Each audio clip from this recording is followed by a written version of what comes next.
Well, Roddy, thank you so much for talking to me Pleasure. today. How are you? Very well, thank you. Yeah, nice to have you here in the sunshine. Yeah, it's incredible. That Yeah. couldn't have asked for more. So tell me about you and tell us about your maiden lifestyle. Well, I suppose it's a long time ago since I came to Barbados, but I Uh, fell in love with the people here a long time ago, and it was all to do with the local people. So you're sitting in the Barbados Golf Club, which is now 26 years old, and all of the locals play here, all the kids play here, a lot of women. So I kind of fell in love. And there was a guy who used to come to Ireland called Sam Mahone, and he had the crack in him, and I didn't know anything about Barbados at the time, and he invited us over and we kind of got introduced to all the local scene and stay in their houses and stuff like that. And I found out that it was the humor of the people and everything. So I was fascinated, having been here a while, of the commonality between the Irish and the Bajans. And in particular, I was at a dinner one night with a black tie dinner with Professor Beckles from the university. And I said, Professor, I said, I've been traveling all over the world playing golf. And I said, it's the only country in the world I've heard the word shite used as an adjective. And I said, there's about 5 or 6 other words that I've never heard anywhere else outside of Ireland except. Yeah. And he said, don't you know your history, young man? He said, back in 1840, Cromwell shipped 1,800 of you paddies out here, as indentured slaves. And he said, all these green-eyed locals that you see with cracked skin, they're all from the paddies in the old days. The red legs, they're called. So I then kind of started to look at the people and why people like it here. And it was because, the church, people drink, they work, they laugh a lot. And there's a lot of the little niggles, the same kind of crack as they have, at home. yeah. So the Irish felt very comfortable here. And when I came here first, I was working with Dermot Desmond and Sandy Lane and the Irish people who invested millions here. And they used to play golf and they'd share a sandwich with their caddies, and they were friends. And then my daughter was born here. And then you end up starting, women are comfortable here. You can go out and about. It's safe. People are friendly. It's like being at home. People talk to you. You don't feel you can't go anywhere. You're not stuck on the compound. I fell in love with the people. And then when we built this golf course, I used to go down and swim with the locals in the morning, and I still do it. And none of them could swim because there's a thing in Barbados saying the sea has no back door. So you weren't allowed to swim as kids. And now they all have noodles. So they're all swimming now. But it's just, even if you go down, I go down now at 6 o'clock in the morning for a swim, and they're all laughing. They're educated. You have the British education system, all the kids coming out of these shuttle houses that you see, all dressed perfectly. There's a 99% literacy rate here. So a lot of people, there's only 300,000 people here. It's only a village. It's 166 square miles. So it's a tiny little place and everybody knows everybody. And it's kind of like home in that way. That's amazing. And Yeah. what would you like people to know about Barbados? Because I feel like we've got a very specific perception about it. Yeah. But the more I get to know, even the first 24 hours that I've been here, I feel like there's so much more to it that isn't broadcast, I suppose, outside of the island. Yeah. I mean, there's much more beautiful islands to go to. But, it's a very simple thing for me. There's a life here. There's a life here. You could live here. My daughter came over. She's working for an American company. She's been here for a year. She was born here 26 years. She has 60 friends here. 40 of them are women who are working for the United Nations all over the place. Wow. They're all here on their own, and they're very comfortable, and they're having the time of their life. They're basic adventurers, but they're all here in a place that they feel comfortable. So that's the difference here. So people feel comfortable here. It's safe. You can go out and about and you can have a life here.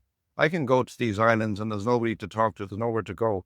There's all sorts of stuff. There's golf. There's all the sports you want. There's polo. You have Broadway comes here. There's yachting. There's all this stuff going on. It's all activity mixing in with the locals. And I was just speaking to Mark and I said, half of the beauty here is it's experiential. So you're sitting here. There's a group there or with the locals. They're going to be talking. We have people from Sandals in here. They're going to meet somebody from the local. They'll talk to them. They'll have a couple of beers. And that's a nice experience. If you're staying in the compound in another island where you can't go outside the gate because it's different experience. That's really amazing. I love that. Was there anything you were maybe surprised by with the island as well? I get to the stage where why would I go anywhere else? I mean, I like it here. And it's like, why do you like it? I just like it. And it's good like what they used to say about Mount Juliet in Ireland, because I was involved in building that. People would say to the group of women from Sutton, you're going down to Mount Juliet. Why? We like it. Why do you like it? We just like it. just like it. Amazing. So people like Barbados.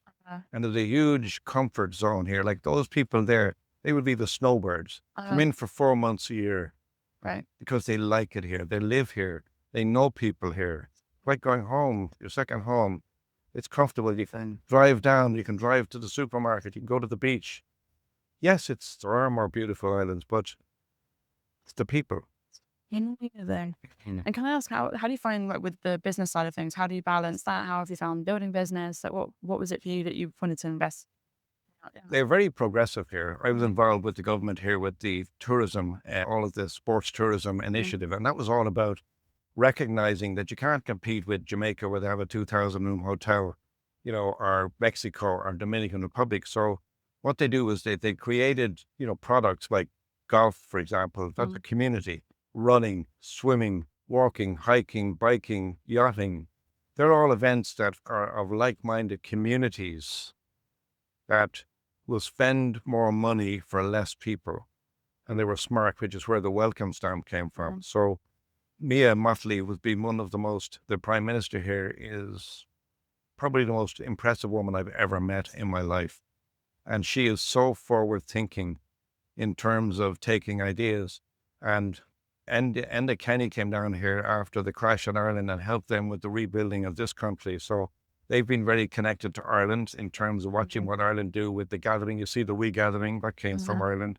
They're looking at a Wild Atlantic Way development because we have the East Coast here, which is a hidden gem that, a lot of people don't get to see enough of. It's beautiful. So I think all of that put together, people end up saying, well, we're just going to go back to Barbados.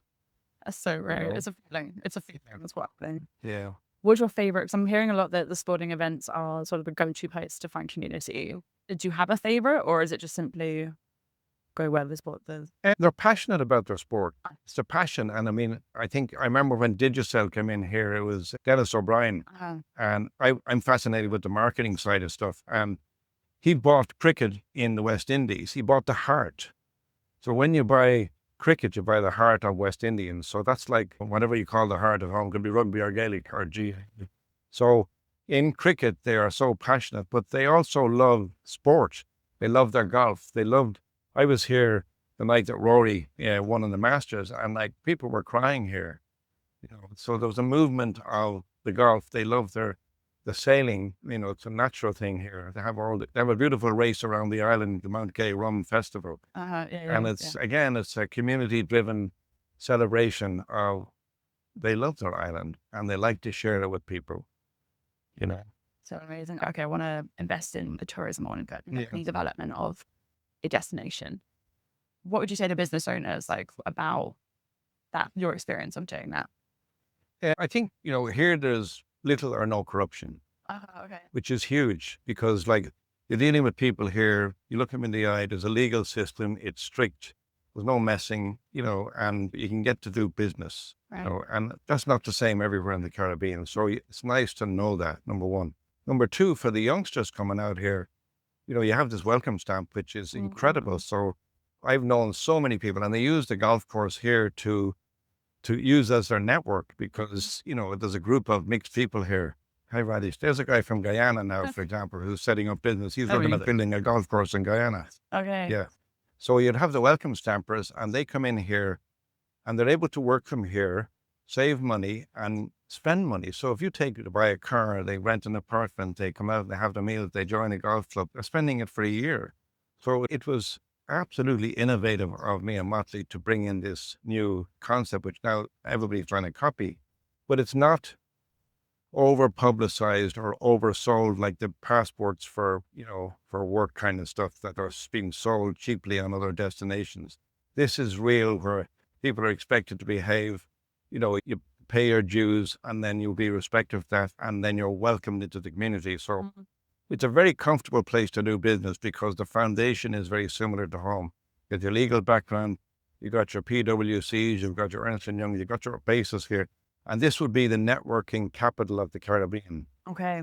So people, because if you had the World Cup of Cricket, the World Cup of Golf, which I was involved in being here, you know, it has a brand elevation. So Barbados has that brand, I suppose, the comfort and the confidence in the brand. Yeah. No, I imagine that there's a lot of people, I feel like people don't quite realize how much potential there is in this island. And there is so much, the more I'm getting to know it myself, so I imagine people will be so intrigued by what's available here. Because it's back to the old way in Ireland, it's meeting people. So if you came to me and said, like a woman came in the other day, she fell in love with a local welcome stamper and she's into art and she's a sculpturist. So it takes us 20 minutes to find out who she needs to talk to. Like a village at home. Yeah. Yeah. So we know the scene. I've been coming here for 30 years. So you know who's who, and then they would know me, and then you call them up. And once you introduce them, this person will be sitting in front of them and they'll give them a straight read. It was nice. I honestly am already like falling in love with this island so much. A lot of people working in other places in the Caribbean will base themselves here because of the foundation. Sure. This is a proof in the pudding. Like the community is here. Everyone is just so open and happy to chat and build. I think it's so refreshing to come meet a community that's actually genuinely. You could come here and say to me, I want to do podcast and this and the other. And how will that work here? And we could work that out. Because it would take me, a day to have 5 meetings for you tomorrow. And by the end of 4 days, you would say, okay, that'll work. And then you say, well, where do you want to live? And we'd say, well, we would mark your card. And then I'd introduce you to 6 welcome stampers, and an all female, male, mixed, whatever it was. Because all those communities exist. And there is all these groups and they're all friendly and open. It's nice. Oh. It's really nice. I can tell. So on the podcast, the whole concept behind podcasts is home. Like home is where. Yeah. So first I'll see you. Home is where the heart is. Home is, okay. So always for me, I have 2 basic homes. And I think I just said it to Mark, I said, every time I fly into Barbados and every time I fly into Ireland, looking at all the stuff that's going on, I'm thinking, how lucky. Because, there's order, there's common sense, there's politics are stable. My wife is American. I lived in America for 10 years. I lived in 4 continents for 5 years each. Wow, so I've had a good look around, Yeah. And you come in here, stable, solid, educated, home is the same, and you're reading about all the other shite that's going on. So to me, that's the key. So this would be my second home. Ireland would be my first home, always. I love that. Roddy, thank you so much for your time. Pleasure. It's been really great to chat. Yeah, pleasure.